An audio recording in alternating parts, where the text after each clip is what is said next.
ಕ್ರೂರ ವ್ಯಕ್ತಿಯ ಕೊಲೆ ಆಯಿತು ಅಂತೇಳಿ. ಇನ್ನು ಮುಂದೆ ಅಂತ ವಿಚಾರ ಮಾಡುವಲ್ಲೇ ಆಲ್ರೆಡಿ ಈ ಯುದ್ಧವನ್ನು ಶುರು ಮಾಡಿರುವಂತಹ ಇರಾನ್ ಸಹಿತ ಈ ಅಮೇರಿಕೆಯ ಬೇಸ್ ಅಥವಾ ಯುದ್ಧ ನೌಕೆಗಳು ಅಥವಾ ಇನ್ನುಳಿದು ಏನು ಪ್ಲೇಸಸ್ ಅದಾವ ಮಿಡ್ಲ್ ಈಸ್ಟ್ದಲ್ಲೇ, ಮಧ್ಯಪ್ರಾಚ್ಯದಲ್ಲಿ ಅಲ್ಲೆಲ್ಲ ದಾಳಿ ಮಾಡಲಿಕ್ಕೆ ಶುರು ಮಾಡಿದೆ ಅನ್ನುವಂಥ ಮಾತು. ಇದರಿಂದಾಗಿ ದುಬೈ ಆಗಿರ್ಬೋದು, ಅದೇ ಕಾಲಕ್ಕೆ ಈ ವಿಶೇಷವಾಗಿ ಏನಪ್ಪ ಅಂತಂದ್ರೆ ಈ ಸೌದಿ ಅರೇಬಿಯಾ ಆಗಿರ್ಬೋದು, ಕತಾರ್ ಆಗಿರ್ಬೋದು, ಇವೆಲ್ಲ ಅರೇಬಿಯನ್ ಇನ್ನುಳಿದ ಪ್ರದೇಶಗಳಲ್ಲೇ ಈ ಬಾಂಬ್ಗಳು ಬೀಳುತ್ತಿರೋದರಿಂದಾಗಿ ಸಹಜವಾಗಿ ಇವತ್ತು ಈ ಮಿಡ್ಲ್ ಈಸ್ಟ್ ಇನ್ನು ಉಳಿತದನ.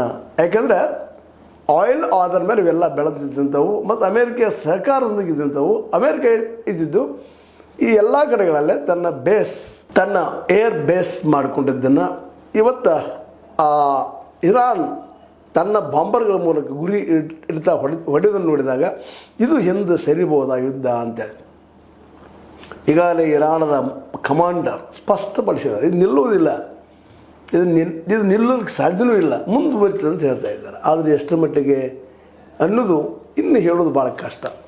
ಯಾಕಂದರೆ ಆಲ್ರೆಡಿ ಇರಾನದಲ್ಲಿ ಸಹಿತ ಖಮೇನಿ ವಿರೋಧಿಗಳ ದೊಡ್ಡ ಗುಂಪು ಬೆಳೀತಾ ಇದೆ. ದಿನಕ್ಕೆ ಅಲ್ಲಿಯ ಈ ಒಂದು ಮೂಲಭೂತವಾಯ್ತನ, ಅದರಲ್ಲೂ ಇರಾನ್ ಶಿಯಾಗಳ ನಾಡು ಅಂತ ಗೊತ್ತಿದ್ದ ವಿಷಯ ಅದ. ಹೀಗಾಗಿ ಎಷ್ಟರ ಮಟ್ಟಿಗೆ ಈ ಶಿಯಾ ನಾಡು ಅಮೇರಿಕೆಯನ್ನು ಎದುರಿಸುವಂಥ ಶಕ್ತಿ ಪಡೆದದ ಅನ್ನೋದು ಇವತ್ತು ಪ್ರಶ್ನೆ ಅದ.